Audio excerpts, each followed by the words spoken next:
Olá, você que me segue no Rodrigo Silva Arqueologia, estamos de volta para mais um bate-papo semanal e eu não esqueci a minha promessa de procurar colocar 2 vídeos semanais. O problema é o tempo, mas eu vou tentar me esforçar para isso, eu não esqueci da promessa. E hoje eu gostaria de falar com vocês sobre a síndrome de Elias. E muita gente deve estar se perguntando o que o Rodrigo quis dizer com isso, adquirir síndrome de Elias, a síndrome de Elias.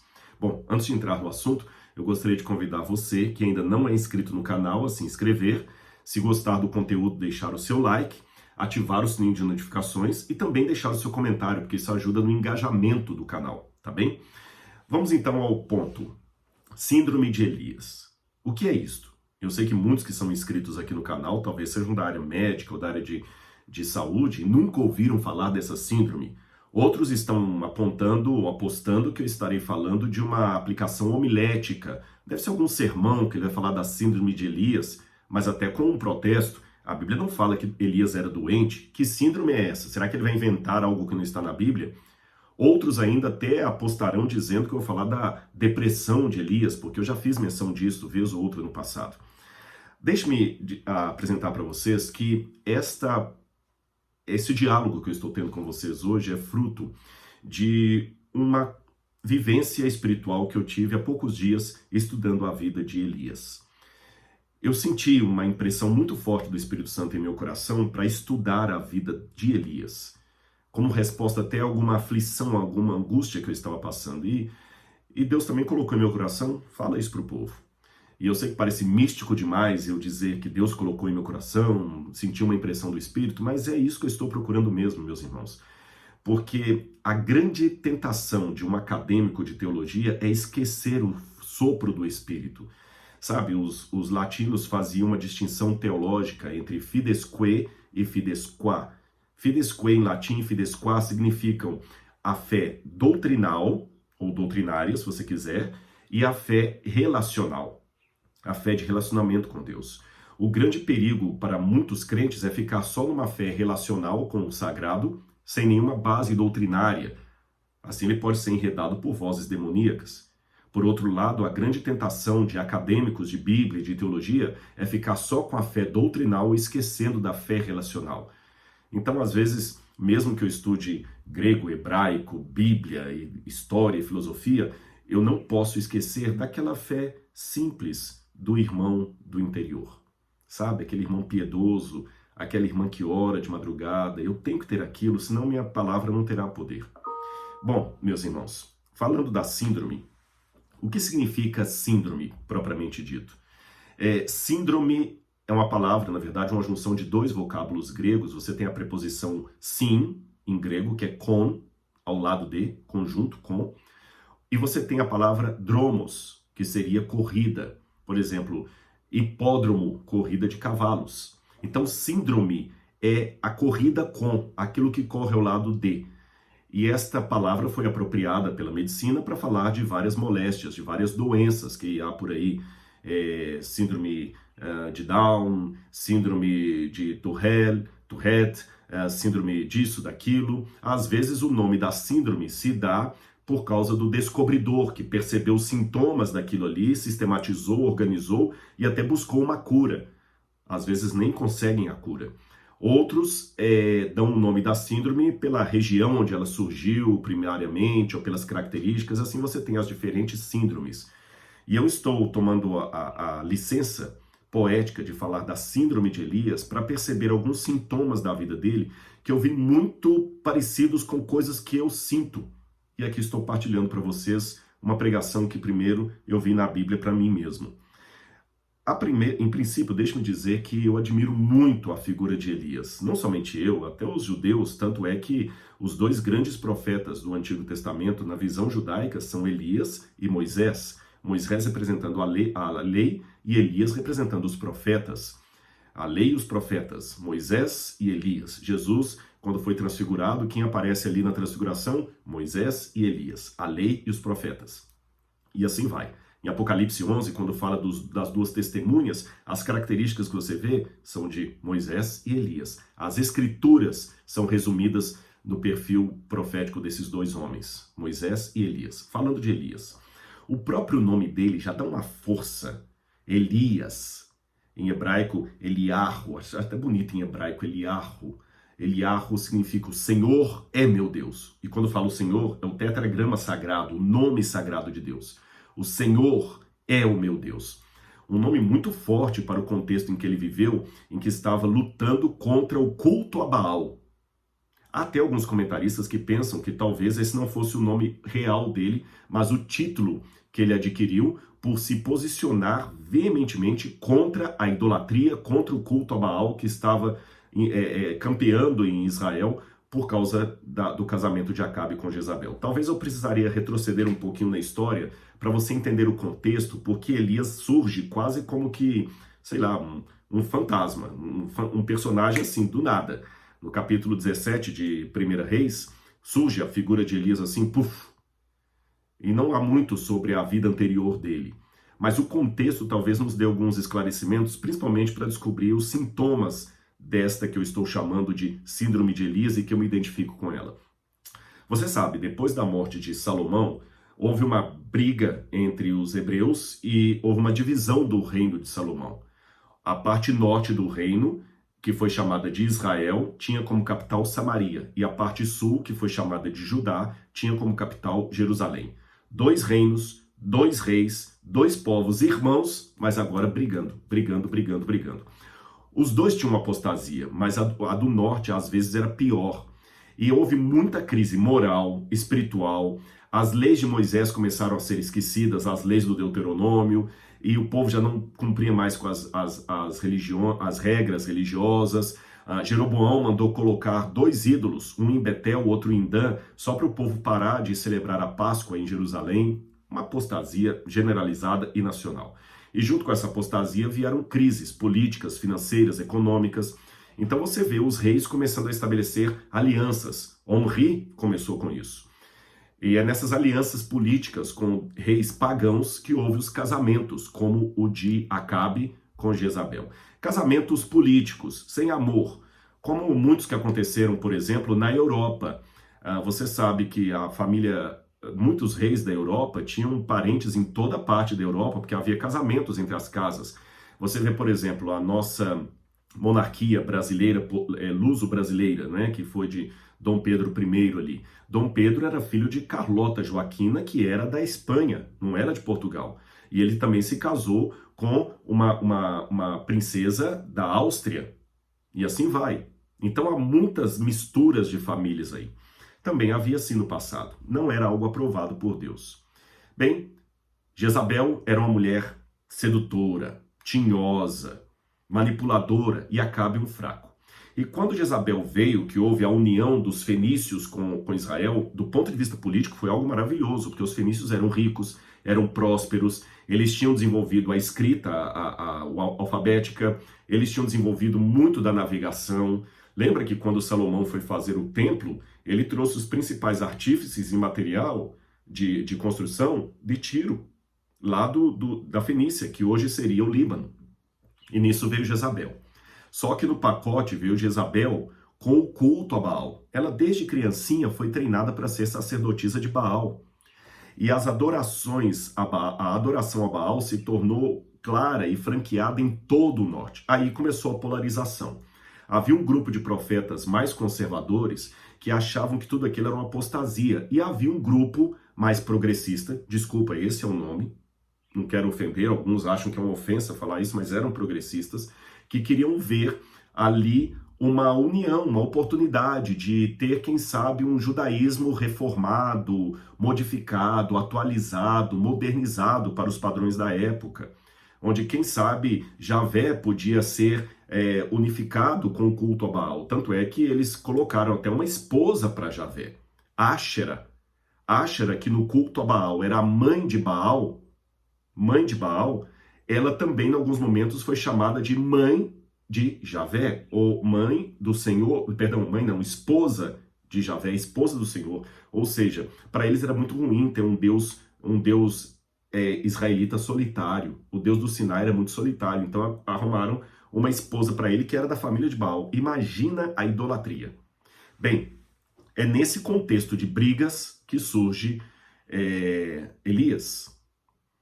Um nome com tanta força, né? Eliarro, O Senhor é meu Deus. E é interessante que a maneira como fala isso em hebraico realmente é impactante. O Senhor é meu Deus. Eliarro. Certamente era contra o culto a Baal. E Elias já aparece de maneira destemida. Ele chega para o rei Acabe, coloca o dedo em riste e fala: olha, rei Acabe, está aqui no capítulo 17, verso 1. Tão certo como vive o Senhor Deus de Israel, a quem eu sirvo, não haverá orvalho nem chuva nos próximos anos, a não ser quando eu disser. Gente, eu queria ter essa impetuosidade, essa força, esse destemor dele. Sabe? Se eu não for homem de Deus, que aconteça isso. Nossa, mas eu me identifico com ele também no sentido que às vezes dá vontade de brigar em nome do Senhor, sabe? De falar, olha, se o que eu estou falando não é palavra de Deus, que o Senhor me dê lepra agora. Mas ao mesmo tempo que eu vejo esse destemor em Elias e vejo o poder de Deus muito grande na vida dele, pouco tempo depois começou realmente a estiagem e o próprio Elias vai para o ribeiro de Querit, que é um dos ribeiros ali do Jordão, e ele fica bebendo água ali e os corvos vêm alimentá-lo. Há uma discussão teológica sobre o que seriam esses corvos, se tratam realmente de aves. Há alguns que pensam que poderiam ser não aves, mas árabes ou mercadores, porque a palavra hebraica que ali está traduzida, dependendo da forma como você coloca as vogais, você pode ler corvos ou pode ler árabes ou mercadores. Então alguns facilitam mais a compreensão do texto, dizendo que Elias foi alimentado por árabes. Eu não vou entrar no mérito da questão, o meu foco aqui é outro. O fato é que Deus o alimentou de maneira sobrenatural. E quando o ribeiro secou, aí me chama a atenção que Deus manda Elias justamente para onde? Para Sidom. Vai lá para Sarepta, que fica em Sidom, e ali eu vou mandar alguém para cuidar de você. Sidom, meus irmãos, era da região dos fenícios. Era justamente o território dos inimigos. E Deus mandou Elias para lá, para o território dos inimigos. E eu vou fazer um vídeo sobre isso. Como é que eu tenho, às vezes, que entender que existe gente sincera lá. Aquela viúva era sincera. Elias talvez tinha a tendência, e Deus estava como um bom psicólogo e paciente terapeuta, trabalhando o coração de Elias. Elias era tão apaixonado pela causa do Senhor que por ele passava a régua e todo mundo que era de Baal estava condenado. Mas Deus mostrou que mesmo na religião de Baal, havia pessoas sinceras. Ele queria mostrar isso para Elias. Elias obedece a Deus e vai lá para a região dos inimigos. Quem sabe para quebrar um pouco do chauvinismo dele. E irmãos, aqui novamente eu me identifico com Elias porque a minha maior dificuldade, e eu oro a Deus sempre por isso, é me lembrar que por detrás da frase de Twitter de alguém que está me lacrando, existe uma alma por quem Jesus morreu. Esta é uma parte que mexe, porque a vontade humana é cair, bater nos peitos, sabe? É dar o pé no peito lá e rebentar e chamar para briga e falar, vamos debater, vou provar que você está falando besteira. E Deus fala, não, calma. Ali tem uma pessoa por quem eu morri e quero salvar. Tanto quanto quero salvar você. Ali tem alguém que eu amo tanto quanto amo você. E dentre aqueles que o seguem, que seguem aquele que discorda de você, existem pessoas tão sinceras quanto você. Irmãos, isso é um tapa na cara. Não significa que agora eu vou amaciar a mensagem que Deus deu. Deus ordena. Deus mandou fechar o céu mesmo e não trazer chuva. Deus condena o culto a Baal. Não podemos negociar isso. Temos que falar com firmeza aquilo que Deus colocou em nosso coração. E não pensem que isto é uma promessa de que a minha retórica em defender aquilo que eu acredito ser verdadeiro à luz da palavra vai diminuir. Não. Pelo contrário. Vai aumentar. Mas em meio a essa retórica eu tenho sempre que lembrar que entre os adoradores de Baal há uma viúva sincera. E alguém pode falar, Rodrigo, como é que você sabe que ela adorava Baal? Simples, porque quando Elias chega até ela e pede comida para ela, ela fala assim, capítulo 17, verso 12, tão certo como vive o Senhor, seu Deus. Então ela admite que Adonai, Hashem, era o Deus de Elias, não dela. E Elias fica na casa daquela mulher. E eu imagino o Espírito falando com Elias, tá vendo, Elias? Tem gente sincera aqui também. Não passe a régua. Depois disso, Elias, o filho dela, morre. E de novo, Elias, com um poder muito grande, ressuscita o menino. Ele ressuscita o menino. Ele faz primeiro multiplicar o azeite da botija dela, a farinha, e depois ressuscita o menino. Que poder, gente. Eu queria uma migalha desse poder. Que fé daquele homem. Mas Deus agora fala com Elias: tem alguns problemas com a sua mensagem, Elias. Ela trouxe consequências. Imaginem só. Elias, por causa da apostasia de Acabe, deu uma mensagem dura. Não vai chover enquanto eu não der a ordem. Mas vejam que interessante. Esse castigo de Deus não foi só sobre a casa de Acabe. O país todo sofreu pela apostasia do rei. Nem os profetas sinceros de Deus foram poupados, porque graças à dura mensagem de Elias, Jezabel ficou tão chateada, tão possessa, que ela mandou matar os profetas de Deus. E Acabe fez vista grossa. E muitos profetas de Deus foram mortos por ordem de Jezabel. Obadias conseguiu salvar 100 da morte ali numa caverna, correndo o risco da própria vida, mas outros não conseguiram ser salvos. Agora imagine a crise de consciência que isso não deve ter dado em Elias. No momento ele falou, puxa, eu preguei, mas graças à minha mensagem, alguns devem ter até culpado Elias. Veja bem, nós estávamos bem. Estava tendo uma rivalidade entre os que queriam voltar à lei deuteronômica, os que queriam fazer um diálogo cada vez maior com a religião fenícia, mas todo mundo estava vivendo bem. Aí veio esse Elias, atiçou a raiva da rainha, e por culpa dele, eu perdi meu pai que era profeta, eu perdi meu irmão que era profeta, eu perdi meu filho que era profeta. Imagine. Essa é uma situação muito complicada para quem prega com força a palavra de Deus, porque depois que você atiça o vespeiro, principalmente o vespeiro da internet, às vezes a gente fica assim, Senhor, será que eu não fui longe demais? Será que eu não deveria ter sido um pouco ameno, ter tirado aquela frase? Confesso para vocês, vem o fantasma da dúvida, sim, vem. Quando você vê os resultados, mas havia por detrás de tudo isso aqui um Deus que estava agindo. Olha, o filho da viúva de Sarepta foi salvo. Ele ressuscitou. Mas quantas viúvas não perderam seu filho pela fome, que era um resultado da palavra de Elias? Mas espere um pouco. Aquela fome, aquele castigo, não era resultado da palavra de Elias. Era resultado da apostasia que antecedia a palavra de Elias. A palavra de Elias apenas deu nome ao pecado.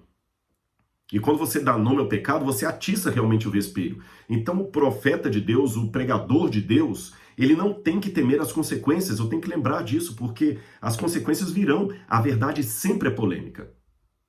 Mas Deus ainda tem sinceros entre os que estão no meio de Baal. Lembre-se da viúva de Sarepta. Lembra, Rodrigo, tem sinceros do lado de lá. Bom, depois disso, Elias se apresenta a Acabe, de novo destemido. E Acabe fala, você é o perturbador da paz de Israel, é por sua culpa que os profetas morreram. Elias falou, não, é você que é. Mas Acabe, chama todo mundo para o Monte Carmelo. E você sabe o que aconteceu ali. De novo ele destemido.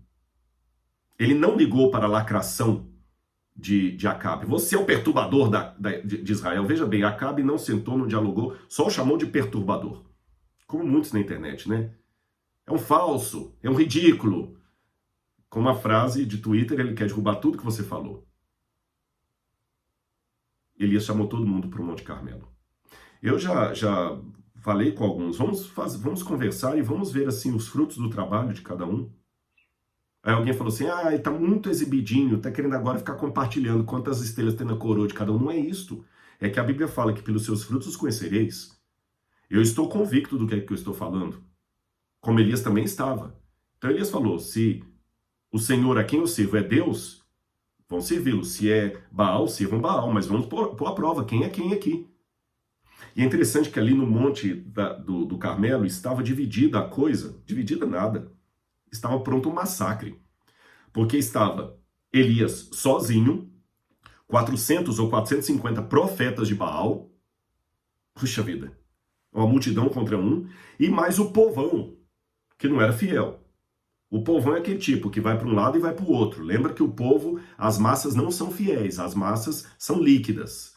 A mesma multidão, lembra? Nós temos uma multidão que no domingo está clamando que Jesus é o rei de Israel e entrando com palmeiras nas mãos, levando Jesus para o jumentinho até a entrada de Jerusalém. 6 dias depois, essa multidão desapareceu, não me perguntem para onde foram, e uma outra multidão aparece trocando Jesus por Barrabás e pedindo a morte de crucifixão de Jesus.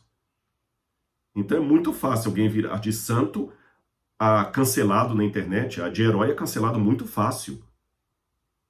E aquela multidão estava. Por isso que Elias fala, até quando vocês vão colchear entre dois senhores? E de novo eu vejo um Elias cheio do poder, mas ainda vejo também um Elias irônico. Quando ele começa a ver que os profetas de Baal estão se retalhando e que nada acontece, ele fala, gritem mais alto. Estou lendo agora o capítulo 18, 27. Gritem mais alto, porque ele é Deus. Pode até ser que esteja meditando, atendendo a necessidades ou viajando, ou talvez esteja dormindo e necessite que o acordem. Alguns pensam que no original hebraico essa expressão atendendo a necessidades pode ser uma forma jocosa de falar, talvez ele esteja no banheiro, defecando. Interessante. Elias era um homem cheio do espírito, mas era um homem também que tinha suas falhas. Aqui Elias foi muito arrogante. Não precisava dessa ironia, dessa arrogância. E antes que alguém mande uma mensagem, Rodrigo, você tá... Esse homem era cheio do espírito, quem é você para desautorizar Elias? Não, não sou eu, irmãos, é a própria Bíblia. Porque no Novo Testamento fala que esses homens e mulheres de Deus eram sujeitos às mesmas paixões que nós somos. Eles tinham suas fraquezas. Eles não eram super-heróis.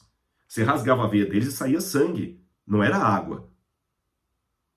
Mas o que eu noto aqui é que mesmo Elias, tendo as suas dificuldades, Deus ainda podia usá-lo. Sabe, às vezes eu me sinto como um instrumento na mão de Deus. Eu tenho aqui uma réplica de uma flauta, como eram as flautas dos tempos bíblicos. Era assim que eles faziam. Eu não sei tocar isso aqui, mas alguém lá de Israel sabe tocar muito bem e tirar um instrumento bonito, um som bonito daqui.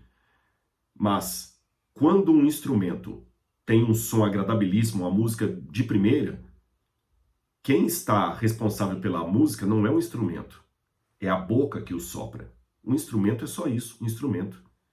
E a boca de Deus é tão perfeita que ele consegue dar sonidos perfeitos através de instrumentos quebrados. Lembra, João Batista, o que vistes no deserto? Um caniço agitado pelo vento? Vocês viram mais do que isso. Era o Espírito falando através dele. É assim que eu me sinto, é assim que eu vejo Elias. E Deus olhou e pensou, poxa, Elias, take it easy, Elias menos, mas pela sua sinceridade eu vou honrar a sua palavra. Veio o fogo de Deus, e Elias ainda naquela ideia, parece que ele não aprendeu muito lá, ele mandou matar todos os profetas de Baal. Alguém pode dizer, sim, mas ele mandou matar os profetas de Baal por uma justiça de Deus, como Moisés mandou matar no deserto os que se rebelaram lá.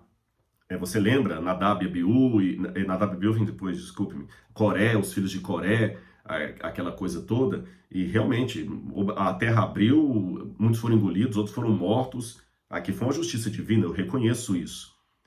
Mas mesmo naquela espada, em agir na justiça divina, havia aquele Elias que talvez tinha uma xenofobia muito grande. Aí, olha como Deus foi trabalhando. Elias falou, Acabe, vai chover. E me chama a atenção que quando ele manda a notícia para Acabe, fala com Acabe para descer, manda Acabe subir para comer, manda Acabe descer para que a tempestade não pegue, aqui o verso 46 diz que a mão do Senhor veio sobre Elias, que cingiu os lombos e correu na frente de Acabe até a entrada de Jezreel. Esse ato dele aqui, pelo comportamento da época, Elias foi como um lacaio, como um empregado. O empregado que ia correndo à frente do carro do seu senhor ali, correndo para guiar o carro para que o senhor não fosse no rumo correto. É como se Deus falasse assim, Elias, você agora vai servir aquele que eu te chamei para combater. Uau! Acabe era a causa de tudo aquilo. Ele era o líder. E Deus mandou Elias correr à frente do carro dele como um escravo. Que é isso que o texto dá a entender. como um escravo. E eu penso, Rodrigo, Deus às vezes me chama para combater algumas pessoas através da pregação, mas ao mesmo tempo me chama para servi-las.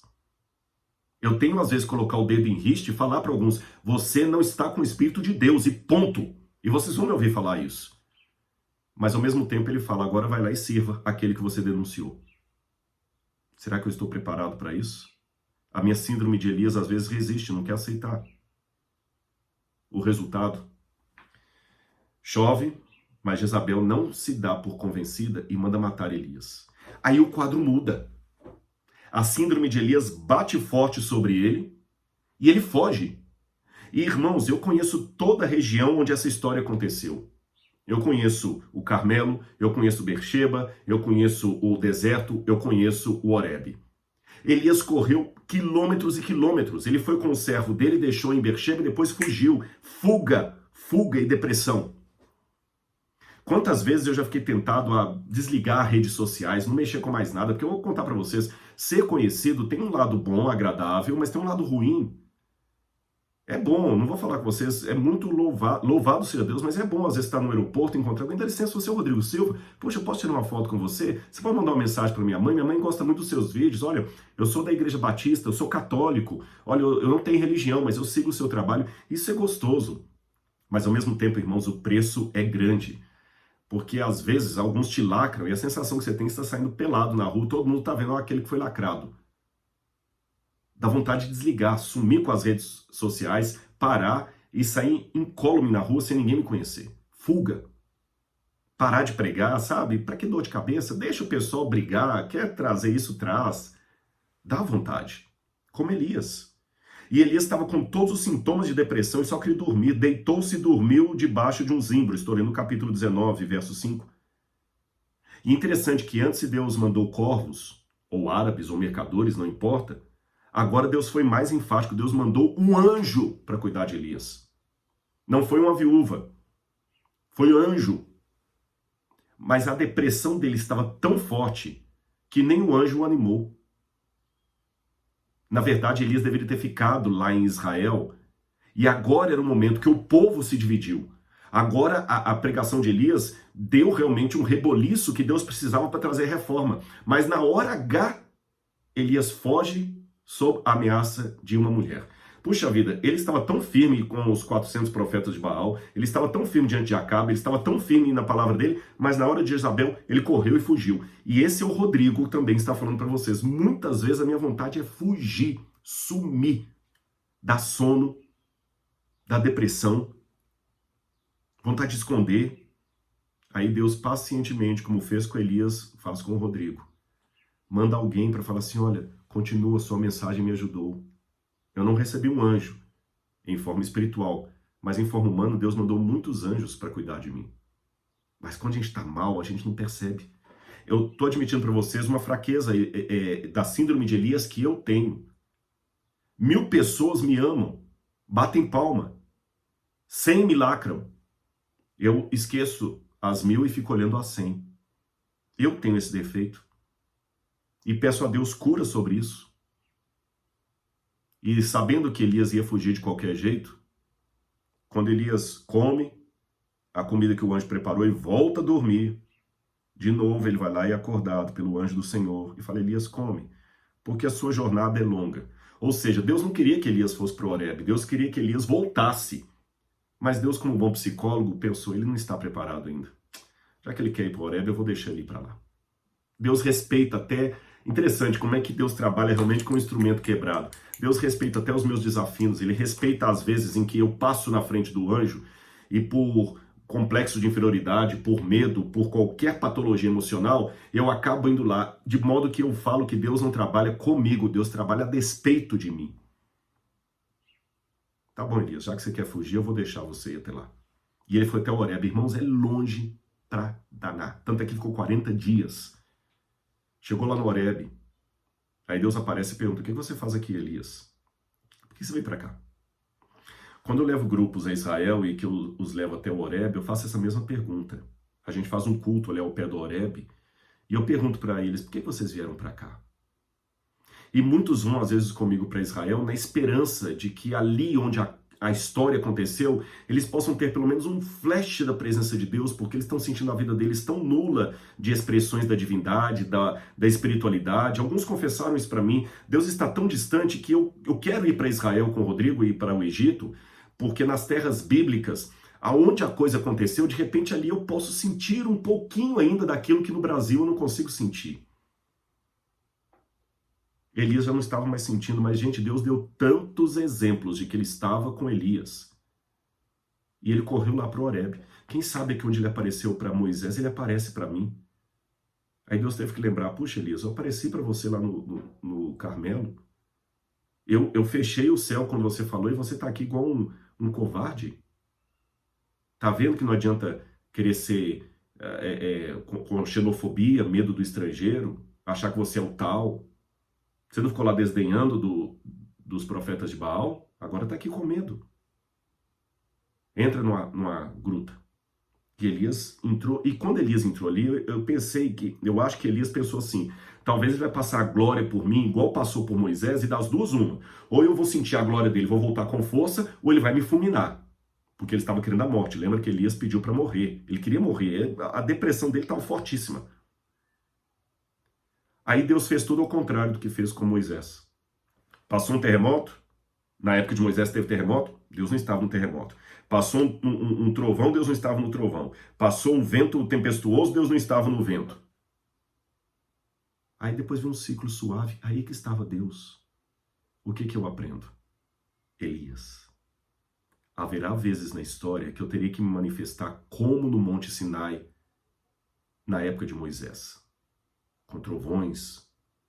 Há vezes que eu teria que me manifestar sussurrando. Há momentos em que você vai ter que pedir que eu desça o raio do céu e consuma o sacrifício e até permitamos a morte dos inimigos. Mas haverá vezes que eu teria que ficar calado. Eu te atendi ao descer o fogo do céu, mas eu não atendi aos profetas que eu permiti que fossem mortos. Deixe Deus ser Deus. E aí eu tive que aprender na minha síndrome de Elias que eu tenho que deixar Deus ser Deus. Ele nem sempre age da mesma forma. Algumas vezes ele dá o raio, outras vezes ele dá a calmaria, algumas vezes ele cura, outras vezes ele não cura, algumas vezes ele ressuscita, algumas vezes ele não ressuscita. E aí Deus fala, e tem mais uma coisa, Elias, que eu quero dizer para você. Volta, mas não vai lá para Israel, não. Você ainda tem que aprender um pouco mais a humildade. Vá para a Síria. Senhor, mas outro inimigo? Vá lá para Damasco. E você ainda vai fazer uma coisa. Você vai lá e vai ungir Hazael como o rei da Síria. Olha como é que Deus queria mostrar. Ainda tem o povo lá no meio dos pagãos. Eu tenho povo lá no meio dos que discordam de você. Eu tenho povo lá no meio daqueles que te lacram. Vai lá. E tem mais um detalhe, Elias, que eu não posso esquecer. Há 7.000, 1 Reis 19, verso 18. Também reservei em Israel 7.000, todos os joelhos, que não se dobraram a Baal e toda boca que não o beijou. 7.000. Mas eu, Rodrigo, lendo a Bíblia, eu perguntei, peraí, mas se Deus tinha 7.000 que não dobraram o joelho a Baal, onde é que esses 7.000 estavam quando Elias estava sozinho lá no Monte Carmelo? Onde é que esses 7.000 estavam que não apareceram? Que às vezes na internet a gente pensa assim, tem um lacrador ali, você pensa assim, poxa vida, cadê os que me seguem, ou que são inscritos no meu canal, para falar, cala a boca, respeita o Rodrigo. Não tem, se calam. Cadê os que estão comigo? A gente se sente sozinho, síndrome de Elias. Mas Deus fala, não. Você não está sozinho. Tem 7.000 que não dobraram o joelho a Baal. O problema, Elias, é que você está tão preso à figura de Jezabel que você acha que Jezabel é a maioria. Ela não é. E mesmo que fosse, Deus não precisa de maioria. Você e Deus serão sempre a maioria esmagadora onde quer que vocês estejam. E não deixe que a cegueira da síndrome de Elias impeça que você veja, ou aceite pelo menos, que há 7.000 que não dobraram o joelho a Baal. Talvez dentre esses 7.000 aqui, houve pessoas que se converteram depois da manifestação de Elias ali no Carmelo, pode ser Pode ser também que desses 7.000 eram mais tímidos, não tinham a coragem de se expor como Elias, mas eram sinceros. Mas enfim, eram pessoas que não dobraram o joelho a Baal. A briga de Elias no Carmelo é tão forte que para mim é ela que está por detrás da temática do Armagedon de Apocalipse capítulo 16. A guerra do bem contra o mal. Quando Deus os reunirá na montanha de Meguido, no Armagedon. Eu peço a Deus hoje que tenha piedade de mim e da minha síndrome de Elias. Seria arrogância de minha parte dizer que eu estou curado, mas estou pelo menos consciente dela e procurando sempre pedir perdão a Deus e força para que Ele me use, apesar de ser um instrumento quebrado. E se for assim, eu posso repousar que a minha comparação a Elias valerá para o fim da minha vida, porque se eu morrer, eu ressuscitarei e serei arrebatado para estar com o Senhor no céu. E se estiver entre os vivos, também serei arrebatado, como Elias o foi, para o encontro com o Senhor nas nuvens, porque assim promete o apóstolo Paulo, no nome do Senhor. E se você hoje é alguém que está pregando com ardor a mensagem de Deus, como eu, e se sente às vezes isolado, solitário, incompreendido, desanimado, talvez você, como eu, tenha a síndrome de Elias. Mas se temos a síndrome dele, podemos ter também o poder dele. Eu quero terminar contando uma ilustração para vocês, bem rápido. Uma experiência, na verdade. Essa Bíblia aqui, que eu tenho, eu a comprei por uma situação muito interessante. Eu estava certa vez pregando em Uberlândia, numa igreja não adventista. E ao final da pregação, chegou um rapaz muito animado para mim, que eu nunca tinha visto, e falou assim: Rodrigo Silva, eu quero te pedir uma coisa muito séria. Eu não sei como é que na igreja adventista vocês encaram isso, mas eu senti no meu coração que eu tenho que te pedir isso. Eu falei: o quê? Veja bem, eu quero o poder do Espírito que está sobre você. E na Bíblia fala que Eliseu pediu a capa de Elias e Elias deu. Pois eu senti no meu coração que eu deveria vir a você e pedir a sua capa. Eu quero a sua Bíblia. Imagine a minha Bíblia toda marcadinha, toda cheia de anotações.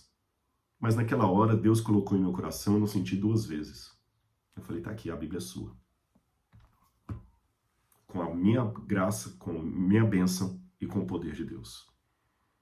Eu fiquei um pouco incomodado, não com a atitude daquele jovem, mas falar: Senhor, eu não sou Elias. Ele está pedindo a minha Bíblia como Eliseu pediu a capa de Elias, mas ao mesmo tempo eu senti Deus falando assim: não digas eu sou uma criança. Deixa Deus te usar. Os frutos do seu trabalho eu trarei.